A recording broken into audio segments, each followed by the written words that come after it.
उत्पत्ति अध्याय 11। बेबीलोन की मीनार और भाषाओं में गड़बड़ी। पूरी पृथ्वी पर एक ही भाषा तथा एक ही बोली थी। उस समय लोग पूर्व दिशा की ओर चलते हुए शिनार देश में मैदान देखकर रुक गए और वहीं रहने लगे। वे आपस में कहने लगे, हम सब मिलकर अच्छी ईंट बनाकर आग में पकाए। उन्होंने पत्थर के स्थान पर ईंटों का और चूने के स्थान पर मिट्टी के गारे को काम में लिया। और उन्होंने कहा, आओ हम अपने लिए एक नगर और मीनार बनाए। मीनार इतनी ऊंची बनाए कि आकाश तक जा पहुंचे, ताकि हम प्रसिद्ध हो जाएं, अन्यथा हम सारी पृथ्वी में इधर उधर हो जाएंगे। यहोवा उस नगर तथा मीनार को देखने उतर आए, जिसे लोग बना रहे थे। यहोवा ने सोचा, ये लोग एक झुंड है, इनकी एक ही भाषा है और इन्होंने सोचकर काम करने की शुरुआत की है। अब आगे भी इस प्रकार और काम करेंगे तो इनके लिए कोई काम मुश्किल नहीं होगा। आओ हम उनकी भाषा में गड़बड़ी लाए, ताकि वे एक दूसरे की बात को समझ ना सके।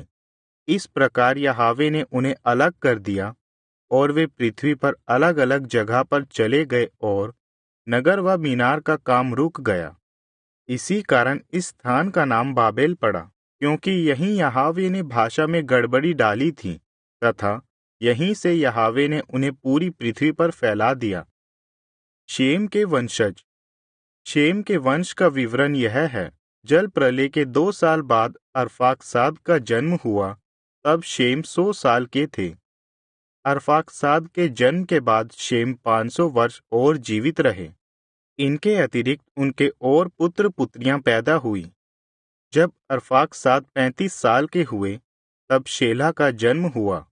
शेला के जन्म के बाद अरफाक्साद 403 वर्ष और जीवित रहे तथा उनके और पुत्र पुत्रियां पैदा हुई। जब शेला 30 वर्ष के हुए, तब एबेर का जन्म हुआ। एबर के जन्म के बाद शेला 403 वर्ष और जीवित रहे तथा उनके और पुत्र पुत्रियां पैदा हुई।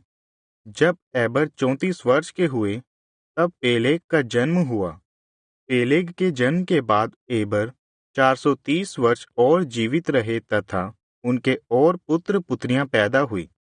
जब पेलेग 30 वर्ष के हुए, तब रेऊ का जन्म हुआ। रेऊ के जन्म के बाद पेलेग 209 वर्ष और जीवित रहे तथा उनके और पुत्र पुत्रियां पैदा हुई। जब रेऊ 32 वर्ष के हुए, तब सेरूग का जन्म हुआ। सेरूग के जन्म के बाद रेऊ 207 वर्ष और जीवित रहे तथा उनके और पुत्र पुत्रियां पैदा हुई। जब सेरूग 30 वर्ष के हुए, तब नाहोर का जन्म हुआ। नाहोर के जन्म के बाद सेरूग 200 वर्ष और जीवित रहे तथा उनके और पुत्र पुत्रियां पैदा हुई। जब नाहोर 29 वर्ष के हुए, तब तेरह का जन्म हुआ। तेरह के जन्म के बाद नाहोर 119 वर्ष और जीवित रहे तथा उनके और पुत्र पुत्रियां पैदा हुई। जब तेरह 70 वर्ष के हुए, तब अब्राम, नाहोर तथा हारान का जन्म हुआ। अब्राम के वंशज। तेरह के वंशज ये है। तेरह से अब्राम, नाहोर तथा हारान का जन्म हुआ।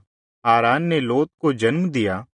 हारान की मृत्यु उनके पिता के जीवित रहते उसकी जन्मभूमि कसदियों के उर में हुई। अब्राम तथा नाहोर ने विवाह किया। अब्राम की पत्नी का नाम सारे तथा नाहोर की पत्नी का नाम मिल्का था, जो हारान की पुत्री थी। हारान की अन्य पुत्री का नाम यिस्काहा था। सारे बांझ थी, उनकी कोई संतान ना थी।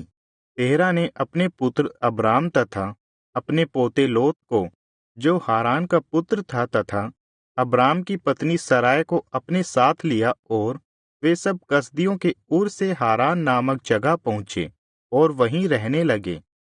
हारान में तेरह की मृत्यु हो गई, तब वे 205 वर्ष के थे।